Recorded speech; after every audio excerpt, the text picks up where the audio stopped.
Welcome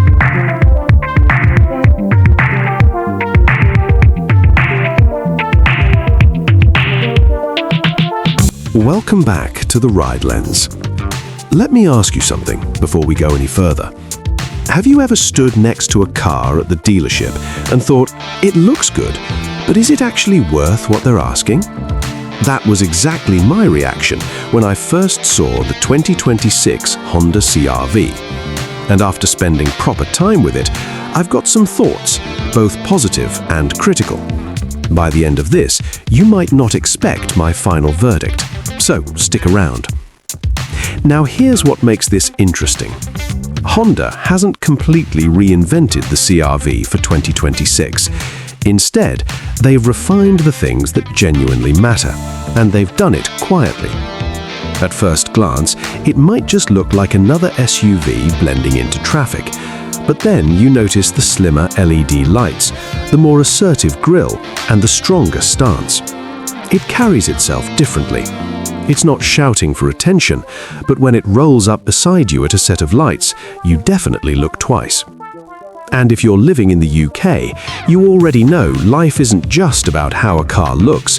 It's about fuel costs, insurance, parking space, school runs, long motorway drives. That's exactly where the 2026 CR-V starts to make real sense. It's built to make everyday life smoother, not to impress strangers. Step inside, and honestly, this is where it surprised me most. The interior feels modern and uncluttered. The dashboard design is clean, the displays are sharp, and finally, yes, finally, the infotainment system feels quick and responsive. No lag, no frustration. It doesn't feel like you're using outdated tech anymore. Apple CarPlay and Android Auto connect fast and run smoothly. If you've ever struggled with slow screens while driving, you'll appreciate how seamless this feels. The seats? Properly comfortable. Whether you're doing the school drop-off or driving from London to Manchester, you're not stepping out with an aching back. Materials feel well put together, solid and durable.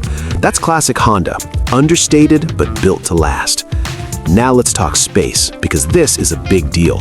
The 2026 CR-V is genuinely roomy.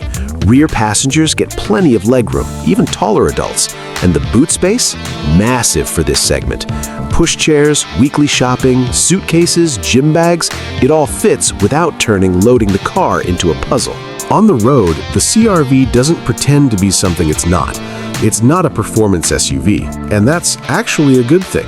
It's smooth, composed, and easy to drive. In town, the steering feels light, which makes parking effortless. On the motorway, it feels planted and stable.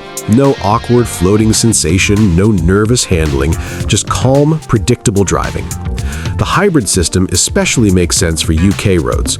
In traffic, you'll notice the efficiency straight away. The switch between electric and petrol power is seamless. Most of the time, you won't even feel it happening.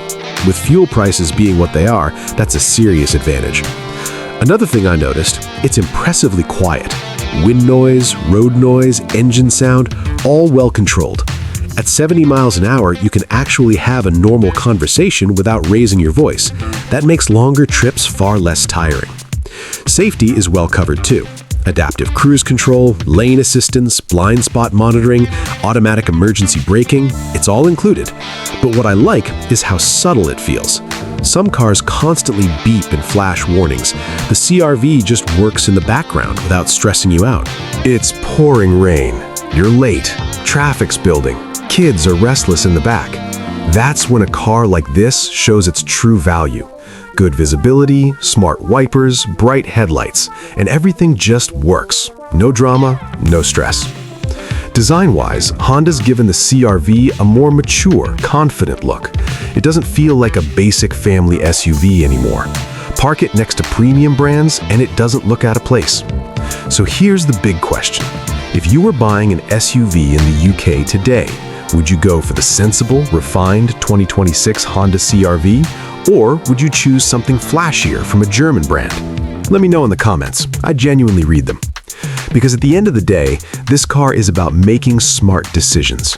Comfort, efficiency, reliability, peace of mind.